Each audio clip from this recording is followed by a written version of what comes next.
Anthony Morris. This is my life, my hustle.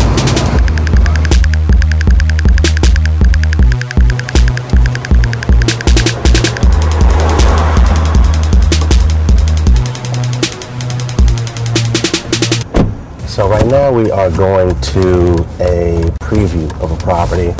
279 Claremont Avenue was on the market for almost 1.4. First open house is Sunday. So we're opening up the house today so that brokers can get prepared for Sunday and so that customers can also get prepared.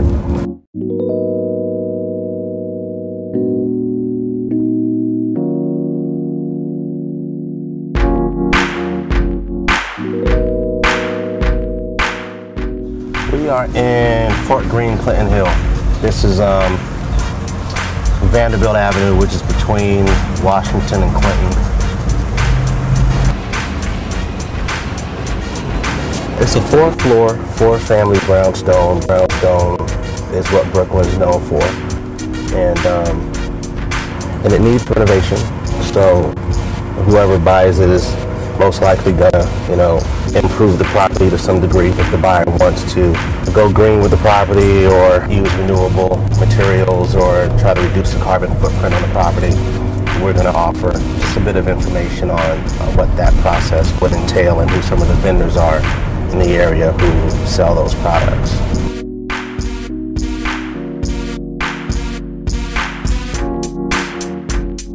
The home office is a laptop at my dining table. This is basically the front end of my operation. And the back end of the operation is a website that gets over 2 million visits a month.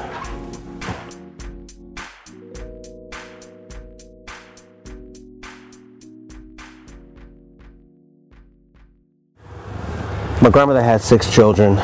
5 were drug addicts, including my mother. My mother's been a drug addict since I was maybe 3 or 4 years old. And she was dual addicted, so she was on cocaine and heroin. And before crack, it was freebase, and so she was on that, and pills. And my uncles were pimps. My aunts were prostitutes.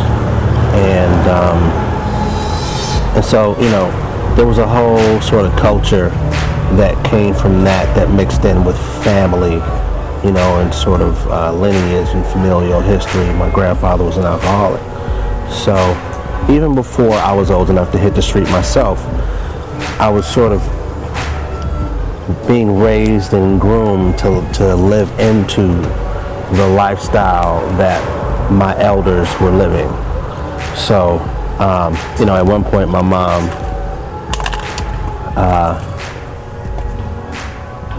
I don't know, maybe she decided that I wasn't going to be a pimp. She didn't want me to be a pimp, so she thought I'd make a better drug dealer. So she taught me how to deal drugs at like 11, 12 years old. She started teaching me how to deal.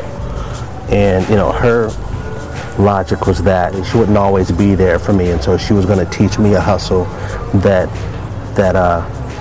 I'd always have for myself, and no matter, who was with me, or no matter what my circumstances were, I would always have a hustle. I'd always be able to go to the street and get money. And that started at 11 or 12 years old. So I had a lot of fun, but in trying to maintain a childhood in the face of all the sort of adultness I was in the face of, and having to be aware of things and think in a way and operate in a way that sometimes a child shouldn't necessarily have to be concerned about what he's going to eat or where he's going to sleep, not having toys sometimes, not knowing where your parents are. So there's a lot of pain wrapped up in all that, but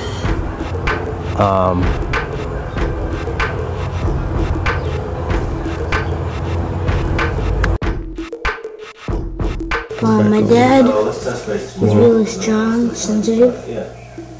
It's supposed to be a good thing. He sells houses, gets money.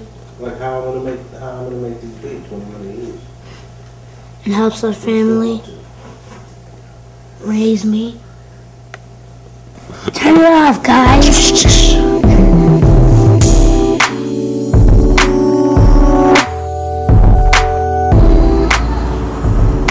Survival instincts you learn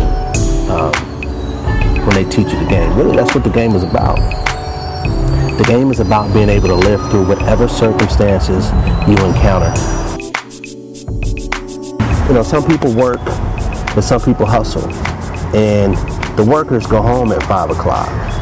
The hustlers don't go home at 5 o'clock. The hustler works late. The hustler goes into work early. The hustler might work on weekends. You know, so they're motivated by something bigger than the job. So to me, that's what hustling is. You know, it's funny. I used to play football, and in practice, there's a move where you basically stand in one place and you crouch and you get your feet moving. And you're like this, and you're standing and running in place, and the coach will call out a call, and it means to either turn left, turn right, hit the ground and pop up, right? To me, that's hustle. That's hustle. That's keeping it moving, even if you're not going forward, just making sure you don't go backward and being prepared to make whatever the move is you need to make. Staying on top of your issues, staying clear, staying level-headed, and paying attention to the details, paying attention to the nuance, and getting things on your list, on your task list checked off. You know, that's the hustle to me.